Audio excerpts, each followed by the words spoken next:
Hello again, I'm Patrick Lay. Now, back in the 80s, there were a certain quintet of siblings from Romford in Essex who formed, of course, the five-star legendary pop group from the 1980s. Well, today I'm pleased to be joined by the lead singer herself from the iconic group, Deniece Pearson. Pleased to meet you. Hey Pat, how are you? Yeah, very good, thank you. Very good. Well, Fabulous. Denise, you're looking fantastic as ever. How was it that it all started for yourself as a girl growing up in Essex in the 70s, your love for music? Well, we grew up in a musical household. Our dad played on the Wilson Pickett tour, Midnight Hour tour, and he also played with Jimmy Cliff and Otis Redding, so a lot of stars from the 80s. So yeah, and also he became a music distributor, so we had tons of vinyls to pick from, boxes of vinyls. So yeah, it was and he also recorded and he wrote his own songs, and sometimes he used to wake us all up in the middle of the night and with his reel to reel in his hand, the machine, put it down, put it on, and we used to listen to his studio sessions. So yeah, it was wonderful, wonderful memories. That's fantastic. So, well, I have to go straight into five star then. And where exactly did you get further influences to start the iconic group? Well, we all grew up in Romford, Essex, and then so we our first single was Problematic, which it was great going to studio and recording our vocals. And then while we were there, we recorded Crazy and Hide and Seek. And then we got a call to go on the afternoon program, Pebble Mill at 1. Do you remember? Yes, yes, I do. Yeah, it was. It's in Birmingham actually. It was filmed, of course, wasn't it? So a little mention to the second city there. Yeah. So yeah. So a group pulled out. We went in. We performed. Then RCA called in to the TV station and said that they wanted to sign the group. So that's where it all kind of like started. Wow, yeah, so definitely an element of fate about that. And well, of course, then moving on a couple of years to 1985, you had three top 40 singles, two of which, of course, got into the top 20. And then going into the start of 86, I mean, for me, one of the tunes of the 80s, System Addict, really propelled Five Star as a household name. What is it about that track, do you think, which made it such a big hit? A real standout track? It's catchy. And once it gets into your head, Patrick, you can't get it out. I realized that on the demo when Dad played it to me, because he played me a lot of the demos before we went into a studio to record.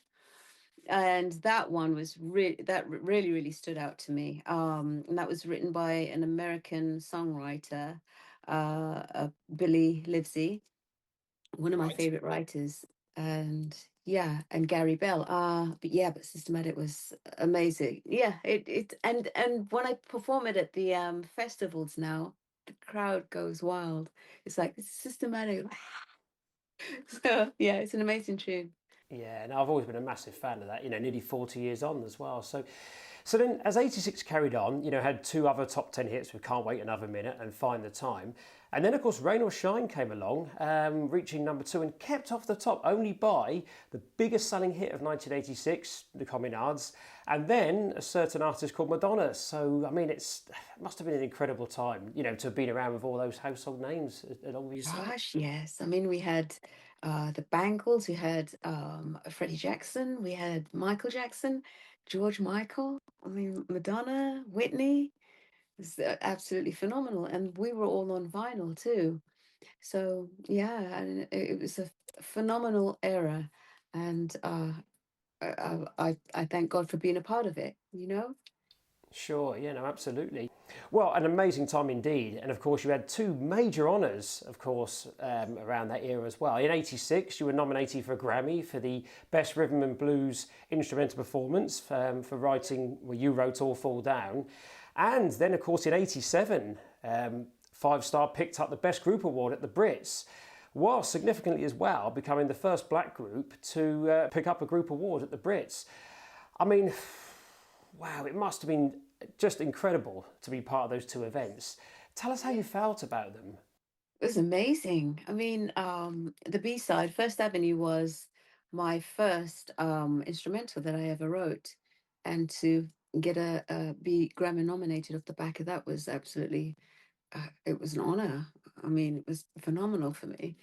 I think I was only about 17 or 18 at the time. And yeah, absolutely brilliant. And the other one was the BPI. We all came out with in our white sequins, and we did know, they told us that we won. So we prepared our speech and we prepared our outfits. My white dress that I wore with the Hollywood headpiece was actually designed by myself, Oh, and was it? Lorraine's was designed by herself also. So it was a great event to kind of like prepare and bespoke your outfits for, because it was such a great honor. Well, indeed. So, did you divide it up particularly between the five of you? Like, who was going to be designing the dress, who was doing all the dance moves, getting them prepared? And I know, of course, you were the lead singer and a composer. So, or did you kind of have an overlap? Well, it all happened naturally. It took its own natural course, I guess, sweetie, because I've always loved harmonies and singing. I always used to do that in the house in my spare time and play the keyboard. And Stead always loved designing. So he went to college and he used to design clothes and perfumes and suitcases. And so he his role just came, naturally. He designed the costumes. I did the vocal arrangements. Del's always loved production, so he did a couple of the productions. And Lorraine, she's always like writing, and she's always wanted her own chat show. Right, So right. yeah, so she wrote some songs, and Das, I remember we used to go dancing at the Odeon. It was upstairs of the Odeon, the cinema, and Mummy made Doris this really flary disco skirt. And so we always used to always used to go dancing. And Doris instead were the best dancers. So it automatically fell on Doris to put together our dance routines. Fantastic. So, of course, it got to the turn of the 90s, and I believe the five of you moved over the pond, across the pond to LA, and you all sort of settled down with your own families. It got to I believe it got to the noughties, and then you returned to the UK, and then several years later were on a program called The Voice to help sort of relaunch yourself as a solo artist. How significant do you think that was as a way of being able to kickstart things for you? I think it was great. It was a great stepping stone. When I was on the program, they didn't like that I said it's a stepping stone because everybody wants to win. Yeah, of So course, of course. I went on there to introduce myself to the industry again. But lo and behold, everybody, all the crew and everyone, when I went to audition, they knew who I was. Mm. But I didn't think they did, because it was like Oh, right. 30 years on. Yeah. Yeah, I mean, I suppose for some people, they might be thinking, like myself, grew up, five-star, Deniece Pearson, why are they going with The Voice for? They're so iconic anyway. But as you say, after a period of time, then maybe for some people. But it's good to have a refresher, I'm guessing, definitely. So, It is, and it was great. And I did tell Lorraine and Doris that I'm going on The Voice. She says, "You're going as a judge, right?" And I said, "No, I'm going as a contestant." They said, "No, you're not." And so it was great. It was fun meeting the young kids and with such talent, and Sir Tom Jones. It was great to mm, be on his yes. team. Yeah, and I remember them coming backstage and saying, "Denise, who would you like to?" Which team would you be like? Will.i.am, please, Will.i.am.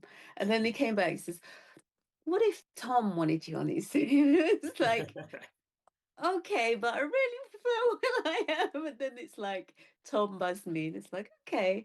But oh my goodness, Pat, I've never understood the sexual kind of aura that always follows Tom Jones throughout, his lifetime. And it's like, what do people see in him? But when he came into the room, it was like, oh my God, now I see what the women see in him. It's his Sure, sure. aura. Yeah. Oh, yeah, Yes, yeah. a beautiful, sexy aura. Beautiful. No, no, quite, yes. Well, and of course, since then, you know, your solo career has carried on. And in recent years, I believe you had tracks like Forever Young, Evolution X, and of course, Santa Claus is coming. And a month ago, in August, you released your new single, Like a Child. What was your inspiration behind that track? That just well, I went into solitude for 8 months really to write the album because of a death of a my first, very, very first boyfriend that I had. And I just found out only I think it was last year, that he had passed 2 years ago. Hmm, And it was like, you know what, Denise? Whatever you need to do in your life, just go for it, and sure. do what you really want to do in your life. You have a life path to follow. You've always wanted to do your own writing, production, and put your own material out there. So go ahead and do it. So I went into solitude for 8 months, and all these songs just came to me, sweetie. Some from scripture. So I was having a different disagreement with someone on this day, and then I just thought, you know what, Dee, just go go home, wash up, get into bed, and watch a movie on your laptop. That's what I normally do because I don't Sure, watch TV. So on my laptop is what I produce on also. So sure. I have my music uh, uh, files there. So when I was watching the movie, something told me open up your music file and put this song down. So I'm just kind of like going through some drum beats, and then this one came along, and that one came along, and I love to read this book called Jesus Calling by Sarah Young, and Right. it's like, yeah, it's an easier kind of like we're having a conversation here, Hmm. like we're talking about the Bible and the Bible stories. It's very straightforward. So yeah, so I had that right next to me, and I flicked through the pages, and it just says, "You gotta be like a child." Came up on the paper, and I thought, yeah, I think I'm gonna write the song about that, and um, and it made me feel better from the disagreement that I had with this person. I thought, why why can't we all just be nice to each other Hmm. and get along? And I so think you got so. to be like a child to get into the gates of heaven. Yeah, that came along.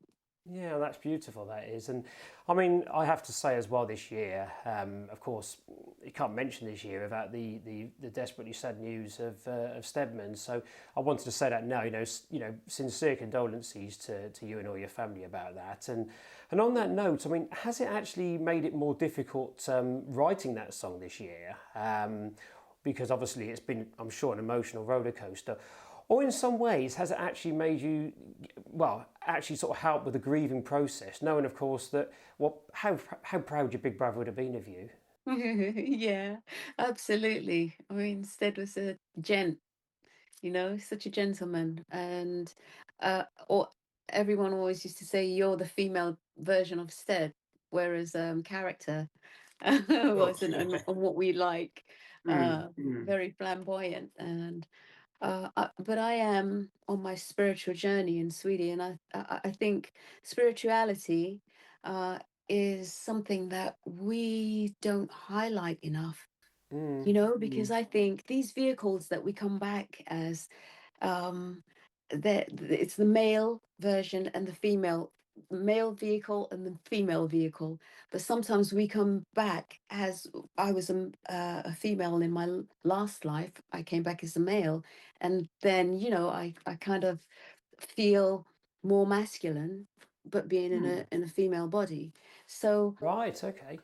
yeah, so I think the spirit inside and the soul inside is energy, and we're all energy, and we're all connected, but in Yeah, different definitely. vehicles. Yeah, and I do think that we from the lessons that we learn, we grow in frequency and in love with our auras. And Mm, once we learn that die to the idea of dying in this lifetime, mm. knowing that we're spirits and we will live on, Yes. uh, that's what I believe. that's what makes it easier for me to believe that my brother's still here, Sure. you know?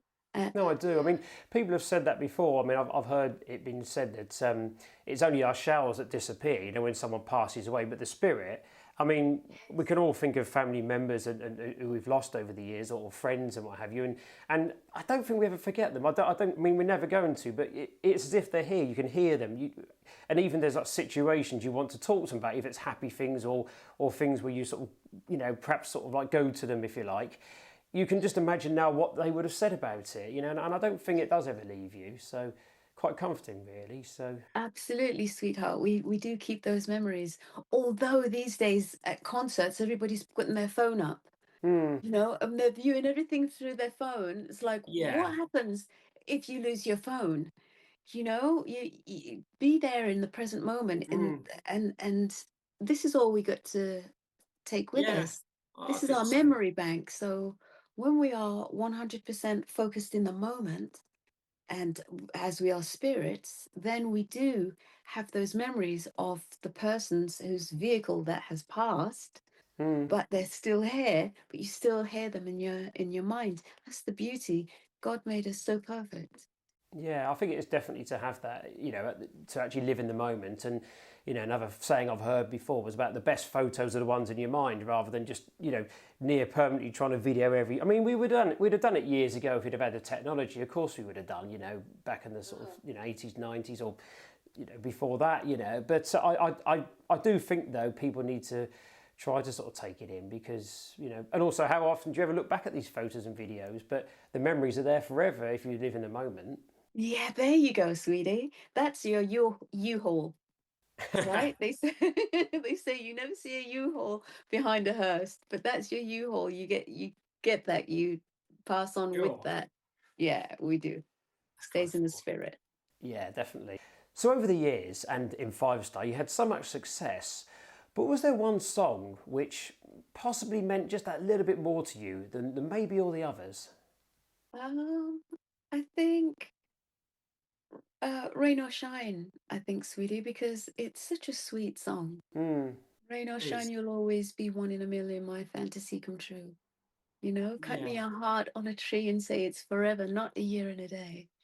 It's such a beautiful uh song, and it's still fresh until now, you know. So I think it means a lot to, I mean, everybody in the world wants love. We all want to be Yeah. loved and to be taken care of, and to give love. And that's the whole embodiment of that song, Rain or Shine, I'll always be there, you know, with love.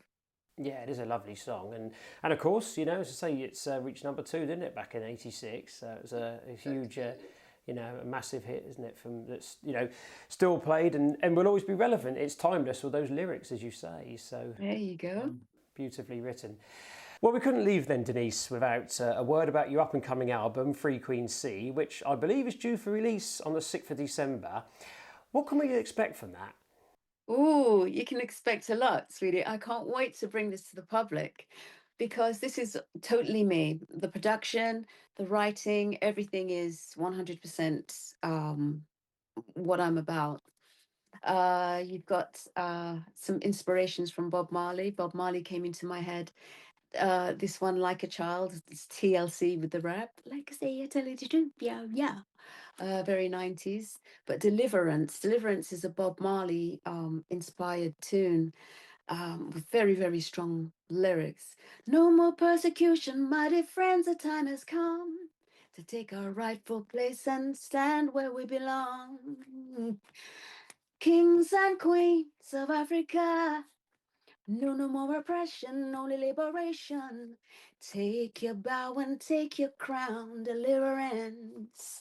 So that's called Deliverance. It's very, very strong lyrics. And it takes you on a journey. And there's also We Found Love. It's very 90s, very Alexander O'Neill, Shirelle. Oh, yeah, yeah. God, one day. And then we've got My B, and so we have pop tunes, R&B, 90s songs from scripture, and yeah, just very strong, strong, empowering lyrics. It's a huge variety. of songs on this album. I'm very, very, very pleased with it. That sounds absolutely amazing. Well, Deniece, it's been an absolute pleasure chatting to you here today and finding out about your illustrious career and obviously the fantastic journey you're still continuing with as a solo artist. So Thank you, sweetheart. really, really appreciate all your time on that one. So You're very welcome. Thank you for having me. well, that's almost it for me for today. Thank you for tuning in to me. I'm Patrick Lay. If you want to find out more information about Deniece, you can do so by looking on our website, Deniece Pearson Official, and of course by going onto Instagram at Ms. Deniece Pearson. Well, thank you for tuning in to me, and we'll see you again soon here on my YouTube channel. Fabulous.